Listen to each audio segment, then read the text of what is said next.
विश्व पुनर्निर्माण संघ जगद्गुरु शंकराचार्य भारती कृष्ण तीर्थ महाराज द्वारा लिखित तथा शिक्षा संस्कृति उत्थान न्यास द्वारा संकलित वैदिक मॅथमॅटिक्स आणि वैदिक गणित सूत्र अर्थमॅटिक्स या दोन्ही पुस्तकांचं विमोचन करण्यात आलं। मुख्यमंत्री देवेंद्र फडणवीस यांच्या प्रमुख उपस्थितीत आणि राष्ट्रीय स्वयंसेवक संघाचे सरसंघचालक डॉक्टर मोहन भागवत यांच्या हस्ते या दोन्ही पुस्तकांचे विमोचन करण्यात आले। भारती कृष्ण विद्या विहार शाळेच्या प्रांगणातील जगद्गुरु परिसरातील तेलंखडीमध्ये या पुस्तक विमोचनाचं आयोजन करण्यात आलं होतं। दरम्यान देशाच्या प्रगतीत वैदिक गणिताचे महत्त्व याबाबत सरसंघचालक मोहन भागवत आणि मुख्यमंत्री देवेंद्र फडणवीस यांनी उपस्थितांना मोलाचे मार्गदर्शन केले। मैंने भी गणित से डर के मैट्रिक में ही गणित छोड़ दिया था,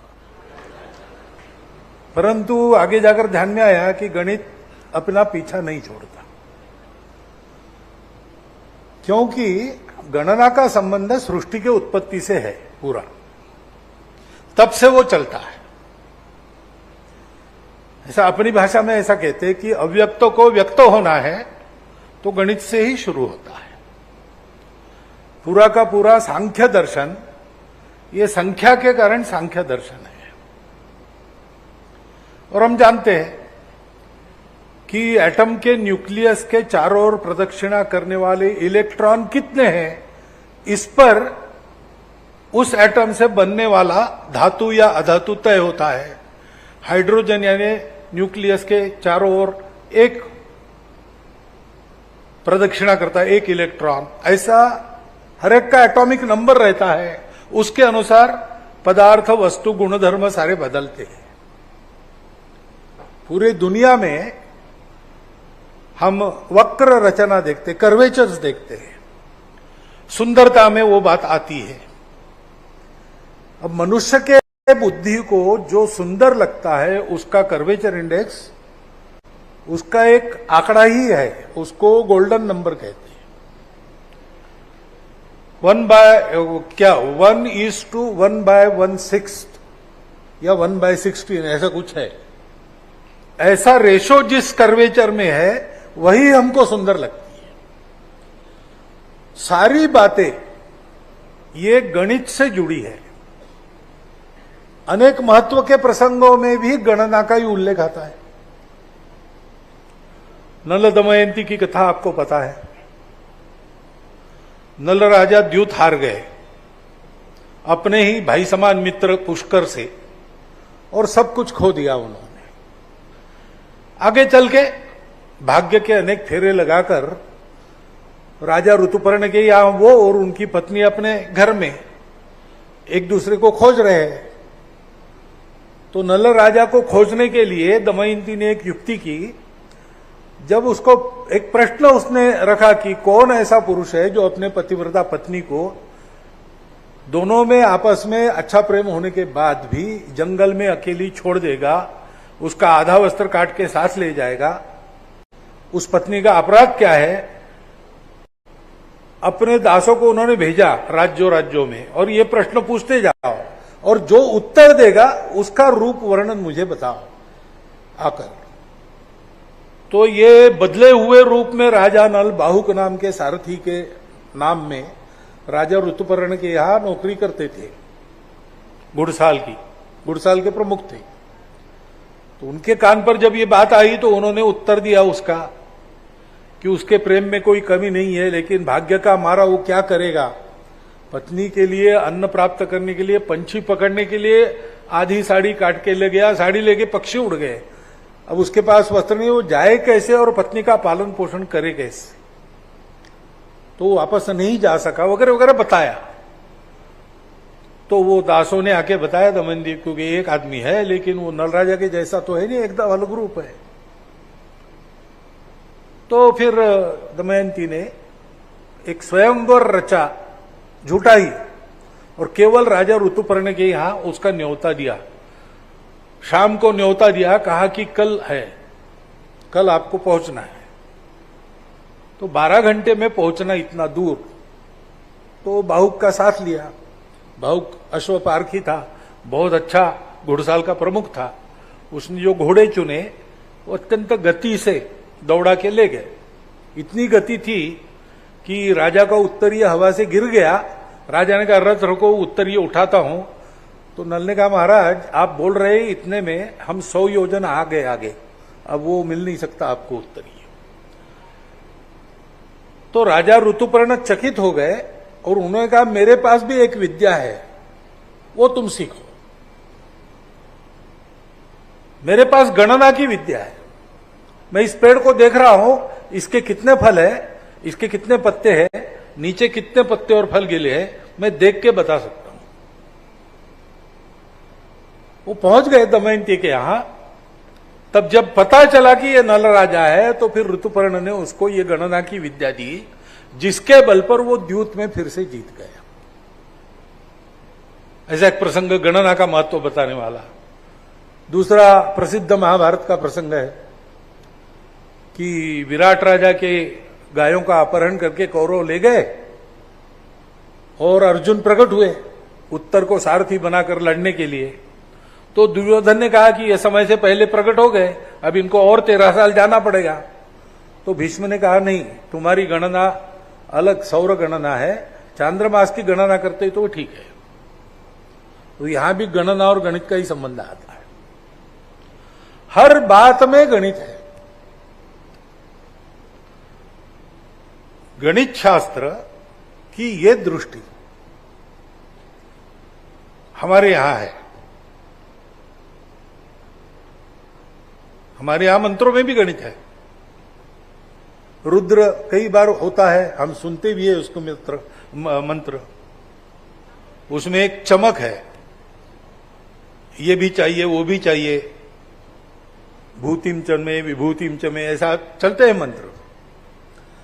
वो चमक में समसंख्या आती है, एकम चमे, द्विंच में, चतुरश्च में, षष्ठंश में, ऐसे समसंख्या के मंत्र है। वो समख्य संख्या के मंत्र में सूत्र है समसंख्याओं के वर्ग और वर्गमूल का। और विषम संख्या जहां आती है वहां घन और घनमूल का सूत्र है। उस पर विद्या भारती के शंतनु जी सेंडे की पुस्तक है।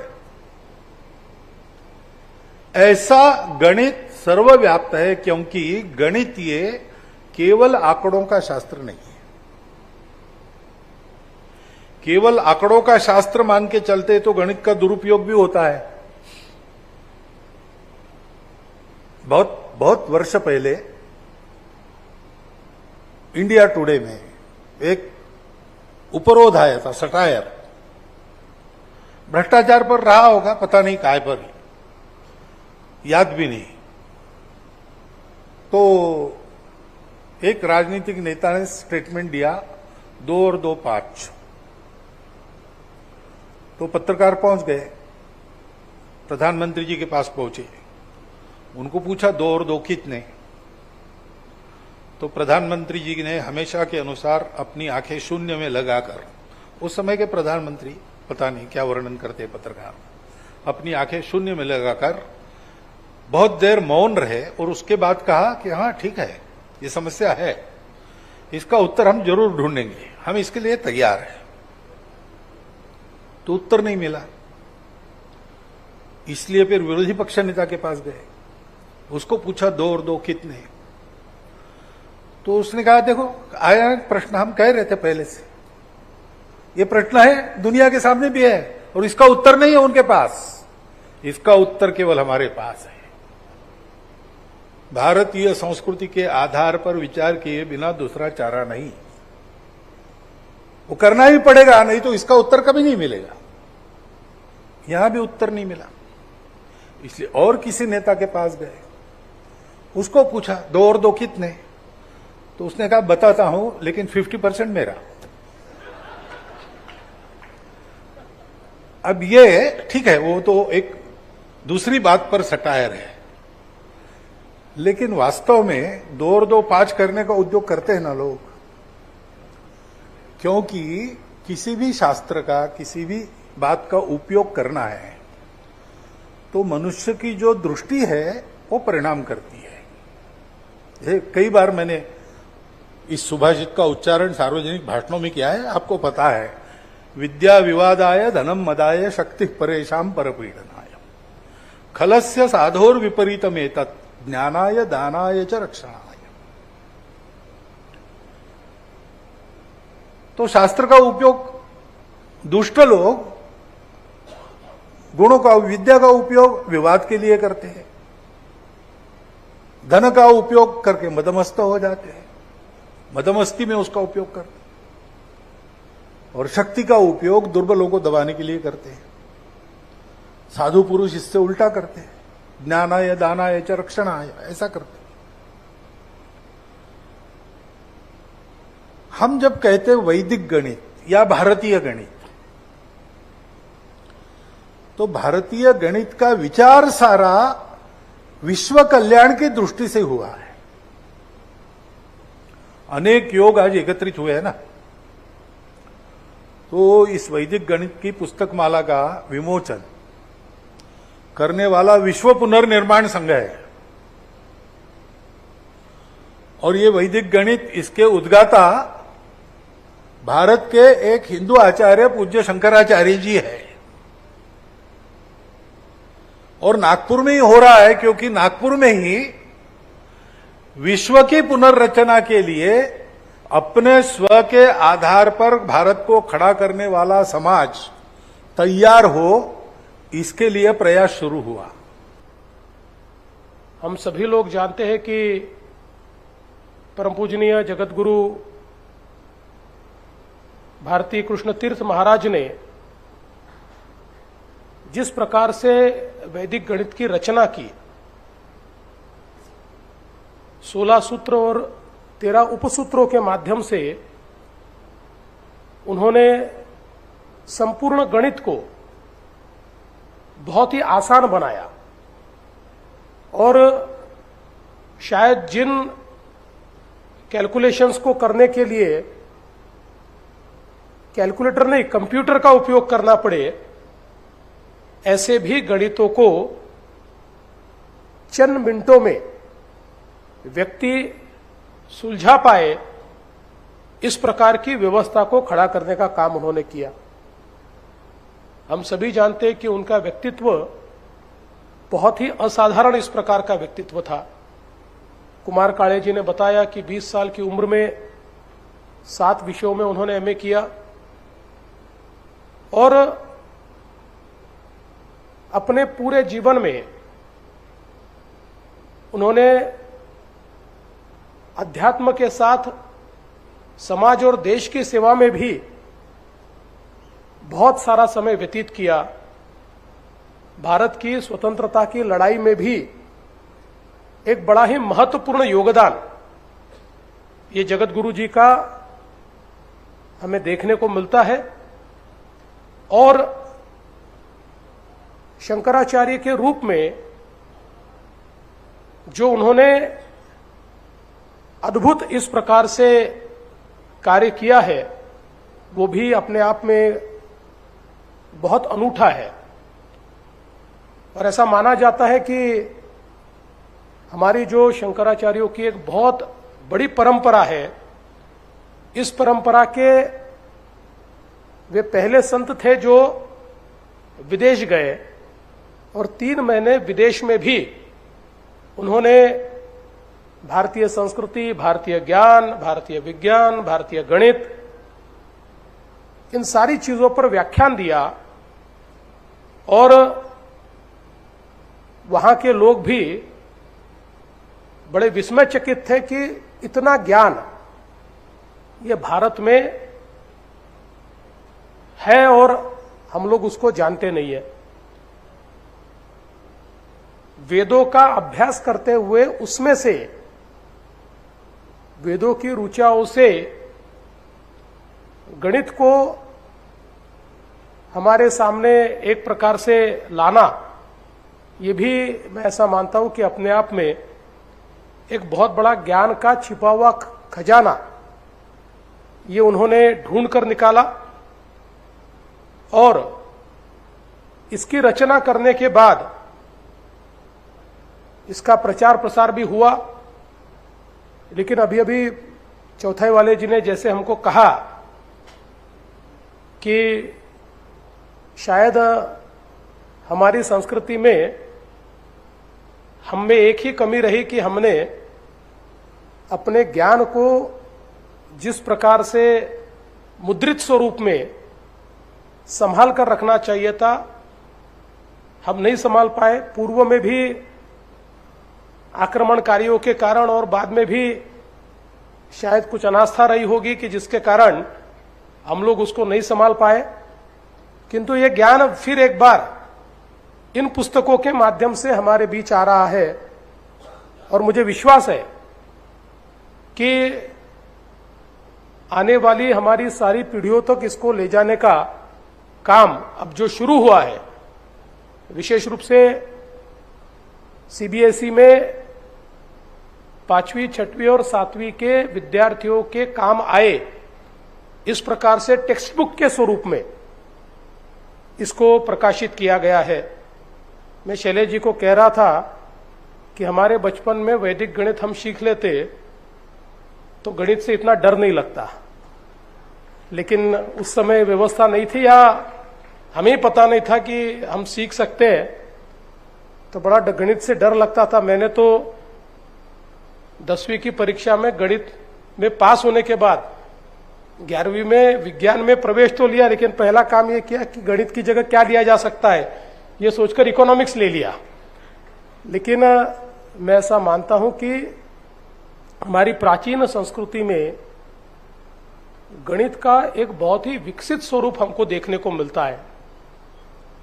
जिस प्रकार से दुनिया की जो पुरानी सभ्यताएं हैं, जिनको प्राचीनतम दुनिया की सभ्यताएं कहा जाता है, जो समाप्त हो गई, उससे पहले भी हमारी संस्कृति और हमारी सभ्यता का अस्तित्व दिखता है और वो पूर्ण विकसित स्वरूप में दिखता है, जिसमें जिस प्रकार के खगोलीय तथ्यों को हम लोगों ने उस समय ढूंढकर निकाला या हमारे उस समय के ऋषियों ने, संतों ने ढूंढकर निकाला, मैं ऐसा मानता हूं कि एक बहुत ही एडवांस्ड इस प्रकार का गणित अगर नहीं हो तो इसको खोजना बिल्कुल संभव ही नहीं है, असंभव इस प्रकार की बात है।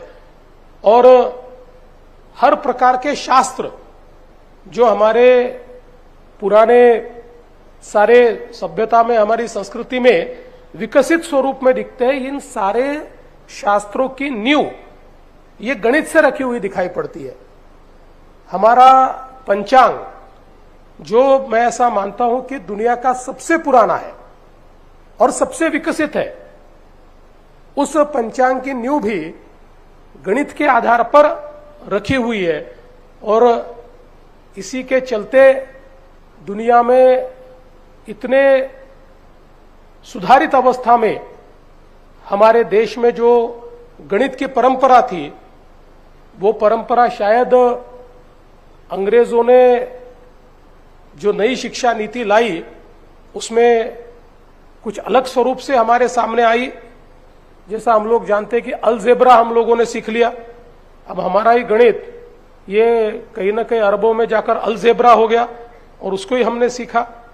तो मुझे लगता है कि अब ये बहुत जरूरी है कि ये जो हमारी सनातन संस्कृति है, जिसने इतने वर्षों में अखंडित रूप से हमें ज्ञान दिया है, उस ज्ञान को हम पुनर्प्राप्त करें।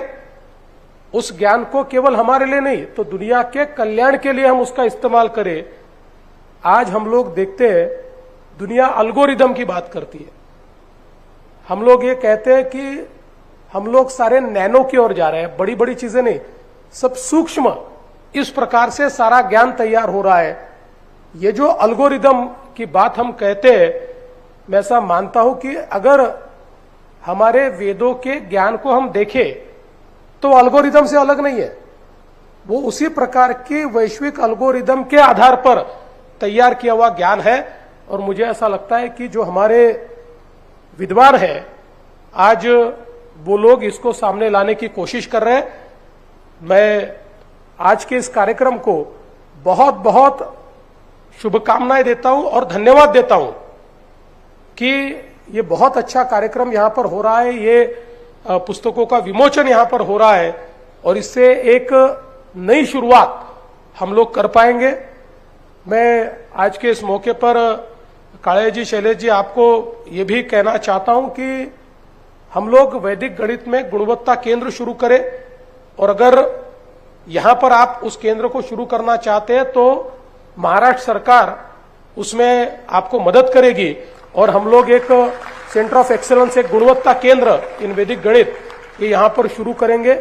और साथ साथ ये जो एक ज्ञान का अनुपम खजाना आपने आज समर्पित किया है उसको महाराष्ट्र के हमारे विद्यार्थियों तक, स्टेट बोर्ड के भी विद्यार्थियों तक कैसे पहुंचाया जाए इसका प्रयास मैं करूंगा। उस बारे में एक व्यवस्था को कायम करने की कोशिश हम निश्चित रूप से करेंगे। कॅमेरामॅन सचिन सह सनी भोंगाडे, शंखनाद न्यूज, नागपूर।